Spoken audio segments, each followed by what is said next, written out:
আচ্ছা, আমি একজন পেশেন্টের সাথে কথা বলবো যার কোলেস্ট্রল প্রচুর হাই ছিল। আচ্ছা, আপনার নাম কি? আমার নাম গোপাল দাস। আচ্ছা, একটু বলুন আপনার কী কী সমস্যা ছিল। আমি প্রথমে যখন কোলেস্ট্রল ধরা পড়ে তখন হাই কোলেস্ট্রল ছিল।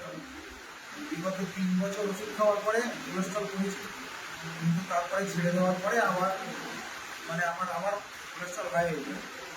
কিন্তু এখন এই হোমিওপ্যাথি ওষুধকে 2 মাস খেয়ে কোলেস্ট্রল একদম করে নর্মাল।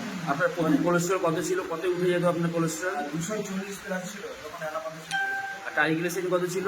তখন ওরকম 250 প্লাস ছিল, কিন্তু এবার হচ্ছে কোলেস্ট্রল 240-এর গায়ে, ট্রাইগ্লিসাইড ছিল 300। 300। অ্যালোপ্যাথিক ওষুধ খেয়েও কমতো না সেটা। কমতো না, কিন্তু 2 মাসে হোমিওপ্যাথি ওষুধ খেয়ে সেটা একদম নর্মাল। এখন রিপোর্টও দেখাচ্ছে যে আপনার রিপোর্টও দেখাচ্ছে যে একদম নর্মাল হয়ে গেছে।